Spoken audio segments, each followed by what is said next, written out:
What the hell is NASA hiding? A few days ago at 11 a.m. Central Time, the live feed from the International Space Station suddenly went black, or they cut to their slate with a bunch of text. We're experiencing some problems here after some sort of a craft, something just floated by, some sort of an unidentified craft to many of us, flew right by the International Space Station.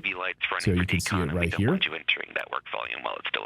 And you can hear, of course, the voices of the International Space Station. Absolutely. I will not do anything inside the work volume. Now watch here on the right side of your screen. Excellent config. You're very welcome. And just to kind of smooth things over, when we do come back, KU, you'll be on space to ground 3 for your ops today with Shankini. There you go. Keep sliding over. And then... Agree with Shankini. Thanks. And then reappears. Now, according to reports, there's a black spot in the frame there. So when things move in the middle of that area, things do disappear. That's not like an anomaly. That's actually part of the camera. But there it goes, floating by. What the heck is that? And then I think just shortly after that, then NASA cuts the feed and puts up their slate. It says, sorry, nothing more to see here. But this is just, one incident among many. So this isn't an isolated thing here. Our next guest, Justin Robert, has been calling out NASA's BS and lies for years in Florida. Here he is in front of the Brevard County Commission. Watch. Good afternoon, commissioners.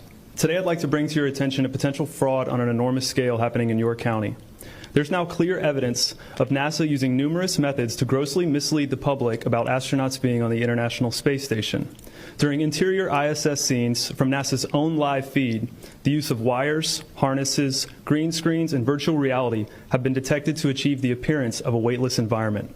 Examples of this include astronauts fading in and out of the screen, green screen glitches, grabbing objects that aren't really there, pulling on invisible wires, getting tangled in their harnesses, and even astronauts appearing out of thin air.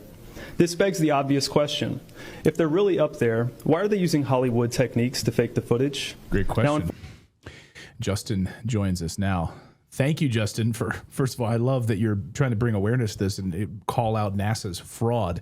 But first, before we get into all of that, just your response to seeing this feed cut once again after some object floats by that they won't tell us what exactly it is. Yeah, absolutely. Thanks for having me. When I see it, it's hard for me to take anything serious from NASA based on the conclusions I've come to over the years. But they very may well have caught something foreign in the sky and then cut the feed. But we have to wonder, is this our own government stuff? Is this an actual unidentified flying object of other beings? Or is NASA just continuously distracting us with space stories? Was that feed even real? It's a little tough to even tell, right? And like I said, when we've caught them filming spacewalks underwater, using their interior shots look like they're filmed in a studio, hanging from harnesses, I have to wonder what they're ever showing us. A lot of us have come to the conclusion that that ISS live feed is just a high-altitude plane with a fisheye lens. It would be very easy to just send that thing up quite high, not quite 250 miles, and just constantly stream us something back. I do not believe that there are human beings on a space lab flying 17,500 miles an hour, 250 miles above our head. So I guess my question is, because I'm wide open to all of this. Hell, I mean, in my studio, I've got a damn Sasquatch picture over my shoulder here in the studio. So there it is. Yeah. I'm open to anything, right? So just show me the evidence. I come from the Thomas Sowell, just show me the evidence here. And what you're showing in these videos, of course, the harnesses, the strings, why would they do this? Why would they go to such great lengths to even have a 250 mile above the earth high altitude plane just there with a live feed? What's the purpose of them lying to us with this? Well, it appears around the 50s, Admiral Byrd went exploring Antarctica. And it's funny that you were talking about cutting through the ice in the Arctic earlier, but I think they found something down in Antarctica. He talked about a continent the size of America, not of ice, green and lush, that no one had ever seen before. So I think they could be potentially hiding other continents, resources, who knows what other sorts of secrets. Maybe the aliens are beyond Antarctica. I'm not sure, but that was when they created the Antarctic Treaty. That was when they shut it all down, and all the countries that are at odds with each other do agree that no one's allowed to explore Antarctica independently. So it's a pretty big secret that we can look past World War III issues and say, okay, no one's going down there to mess with those penguins, right, as they tell us. And then they create NASA in the same decade. And I truly believe that they're hiding our true history, where we live, what this place looks like, and that we're not necessarily in an endless void of space, and we could be the center of this intelligent design. And it's really just to keep our focus on outer space above us when potentially there could be outer lands. I liken it to the Truman Show. Truman was very hard to control once he started getting curious and finding out that there was more out there. If they wrapped our world around the ball and just told us there was nothing else, and if you go around in the same direction, you'll hit your starting point, no one's ever going to go looking for the perimeter or the fence or the Antarctic ice wall. And that's what I think they're keeping from us by basically busy work and funneling trillions of dollars for black budget money for who knows what, and just wringing out water in space. I always ask people, how long have they been up there and what benefit have they brought to your life or humanity? No one can really name anything except billions of trillions of dollars per year to take pictures that a lot we've proved are fake. And why are we up there faking this and doing this charade? That is the big $1 million question. And I can only speculate, which is what I just did for you. Ladies and gentlemen, time is running out on the early Thanksgiving sale from our friends over at Genucel. So don't wait. Go right now to Genucel.com. You'll find their brand new neckline essentials lift package for over 70% off. So get rid of that turkey neck and saggy neckline and get compliments around the dinner table. When you order today, Genucel includes their immediate effects package. You'll see results in minutes, not hours. Plus the top-selling Genucel Deep Firming Vitamin C serum included in that essentials package. You'll give thanks this holiday for 10 years off your appearance, and everyone will see the difference, guaranteed, or your money back 100%. That's the Genucel promise. So go to Genucel.com/redacted to let them know that we sent you. Genucel.com/redacted, and from now on until Thanksgiving, you'll get their brand new gua sha massager with red light therapy to amplify your results. Also, shipping is free, and use our code at checkout, redacted, for an extra 10% off. One more time, that's Genucel.com/redacted, Genucel.com/redacted. We always hear it. Well, the one thing we can thank the space program for is Velcro. I know. And could we have not come up with that without astronauts? Yeah, we got Velcro out of the whole deal. Yesterday here on the show, we did a deep dive on Antarctica. We had on Brad Olson to talk about, of course, what's going on there and the secrets in Antarctica. And yes, Admiral Byrd discovering this massive underground area and hole, and something the size of the United States of America underground. So there's a really fascinating theory to think that, and there's been a number of whistleblowers who say, stop looking up. You need to be looking here, because these craft and the things are right here, either in the water, they've been under our earth for thousands of years. It's all here. It's not out there. Yeah, and if you read Bill Cooper, who wrote a book, Behold a Pale Horse, he talks about his time in the Navy, seeing these crafts come from the ocean.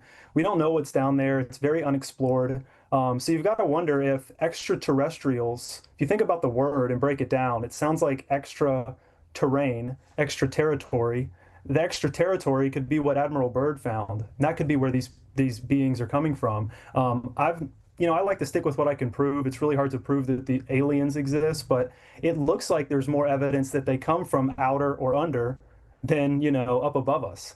So NASA almost appears more like a big worldwide intelligence agency, keeping the biggest secrets from the world about our true history, whether there was great resets and aliens, who knows what. Maybe those are the people that keep a tight lid on that. Right. So people in our chat room are just saying that NASA is basically, a co-opted agency at this point, and NASA is fake as hell. These were all illusions up there. Like everything that they're telling us is a lie. That CGI. A lot of people are saying that these feeds are fake to begin with. They're cut. Go ahead. And another one that really just struck me when I went down this rabbit hole was the photographs of Earth from space. I mean, you remember the blue marble that they put on our iPhone when we first got the iPhones? That's not even a real photograph. And when you dig deep, it's like a NASA guy has this long explanation about how he had to create it in Photoshop. And I'm like, how high have they really been? And then you catch astronauts saying that we've never been above low Earth orbit before, kind of a slip up. And so if we didn't go to the moon, which I think is pretty well accepted, especially most people in this audience, then you have to ask yourself, how high have they really been? If you've got satellites up there for decades, tens of thousands of them, and not one of them has turned around and taken a picture of our home in one full frame, every single one is created in Photoshop. I always ask people to pull them up, and then you get one that they admit is fake. Another one's got something funky written in the clouds. Then you find two that are from 20 years apart and they have the same cloud pattern, like identical, showing they're using trickery. So it's just, you just have to ask why. And I'd really like to know where our tax dollars are going, because a lot of it goes to NASA. Right. And these secret off the books projects. So it's like it's being funneled there and then siphoned off into these defense contracts. No, you're right about that. And in fact, last year, I think we covered here how Vladimir Putin and the Russian Federation, they were presenting U.S. moon photos, and Russia, I think through their own AI tools, and Russia's concluded that they were 100% fake, or they knew with 99% certainty that the United States moon landing photos were totally faked. And Putin just said, "I'm not surprised," because I think he knows. I know. Yeah, at this point, the moon landing one is kind of that. Oh, yeah, we all know that's fake at this point. I mean, you just simply look to the astronauts. The three men that got back looked like they were being served a life sentence. Right. You know, watch a championship basketball team's reaction and then watch those astronauts and think about why they're so different. They should be the same, and they're not even close. So it looks like men forced to lie. You know, Neil Armstrong gave like one speech for the rest of his life, and he said something like, I hope that the younger generations can peel back truth's protective layers. I mean, talk about a cryptic thing to say as an astronaut in one of your only speeches to a bunch of young people. And, you know, Buzz Aldrin's been caught slipping up. I feel like Buzz Aldrin wants to tell us. He's probably just scared to death. But, you know, he had an 8-year-old ask him why we haven't been back to the moon in 50 years. And he's like, well, that's my question. And it's because we didn't. And then he just starts to mumble and fumble. And it's like, man, you're not acting like you went. You know? No, I've interviewed Buzz Aldrin. I didn't get a chance to talk to him specifically about this. It was a brief interview years ago, and boy, do I wish I would have. But there's been a number of times, not only that interaction with that 8-year-old where he was like, we haven't been to the moon. He like just openly admits that we haven't been there. You wonder as he nears, you know, if he would just, you know, come out, if there's some sort of something he's written down somewhere for family members that he can release this information, it would just shatter everything we know about this. You're right. And then that press conference with Neil Armstrong and Bud, they're all sitting there. It looks like they're at a wake. You know, they're miserable after they get back there. I mean, people are like, oh, well, of course, you know, you travel. But it was days. Or it was like more than a week or so. I mean, it wasn't like within the first 10 minutes of them landing in the ocean. Like they had been back for a while before they did that press conference, if I'm not mistaken. And there's been a number of times, though, that I've just been curious, Buzz Aldrin's comments about not going to the moon and we haven't been there. And that wasn't the only time he said it, if I'm not mistaken. No, it's been a number of times he's sort of slipped up. And, you know, it just, there's been a couple different ones. I mean, you've had a guy on the ISS say, there was callers calling in or something, and he said, you know, talking to you just from the other side of the country in Maryland or something. He almost made this reference as if he was in California or he was in Maryland. And it's like, wait a minute, you're supposed to be in space and not really stationary. You know, why would you reference like where you are? And from the gravity pockets, you've had the guys actually drop objects on the ISS where things are supposed to float. So I just keep asking, like I asked in that meeting, you know, I'm not trying to make any positive claims here of what's going on, but why are we faking the videos if we're up there? If I tell you I own a Ferrari and I keep sending you pictures of me standing next to the car, and each time you can disprove that I've faked it, I'm not going to trust you going forward about this Atlas thing. I'm not going to trust you about going to Mars. And I'm going to return over every stone from the Challenger explosion, which I also did a speech on, and Gus Grissom, who was tragically killed, I believe, by NASA in 1967. Well, people are saying, well, yeah, Buzz Aldrin's old. He has dementia. I don't know that that's the case, but he said these statements years ago. I mean, these are like decades old statements. So this is not like something he said last week, just to be clear about that. I want to get your take on this before we let you go, Justin, which is about this 3i Atlas. And NASA now coming out, I think today, I think it was officially today, where they're basically now saying that this is a comet. That's what their official commentary is on this. Although they wouldn't let us use their cameras, we wouldn't get close-ups when it was nearing Mars. They gave us the lower resolution photos. They wouldn't give us the high definition photos, which we know they have. What do you make of this position on 3I Atlas as an interstellar object? It's just simply a comet here, even though it's been acting incredibly odd for an object like this. Yeah, I don't really know what to make of it because, you know, it's a big problem when our only authority and source on the information is NASA. You know, we have no way to verify if that was really a black hole they took a picture of, if this is really this thing coming at this speed with this trajectory. I mean, we're just looking at lights in the sky, and they could tell us it's something. It could fly by and be no threat. They could be fear-mongering us. We could be mustering up new emotional support and a budget for NASA in a way. I don't know. You know, I've always theorized that the final card is the sort of fake alien invasion. If they can't fool us with false flag terrorism and viruses and all these climate hoaxes, all these things that they've tried, and maybe we're about to kind of get our power back and win the info war, a lot of people think the final card is a fake alien attack, which would really, you know, get us back into, oh, hey, government, save us from this threat, kind of like they wanted us to do with COVID. So I always tell people to have their guard up for that sort of scenario.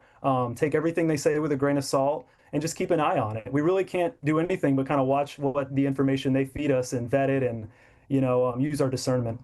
Right. They would love nothing more than to use these reverse engineered craft that they have to kind of pretend that they're aliens and get us all scared. No, we need to herd you into a biometric tracking, you know, future where we monitor everything. It's for your safety. So, and I know Jeremy Corbell has warned about it. He said this is one of their plans. They're going to say there's a large interstellar object coming. It's of unknown origin, and we all need to be controlled and, you know, sort of herded and corralled. So I'm just waiting for that to happen. I know it's coming. Justin, great to have you here. Real treat. I always love. I'm always pleasantly surprised when we have a new guest on and we haven't had on before, and you make me smile. So love to have you back on. Thank you. Keep doing what you're doing there, going after NASA. We appreciate it. Well, I appreciate it. I see your clips often, and they're inspiring. So thanks for having me today. You bet. Thanks, Justin.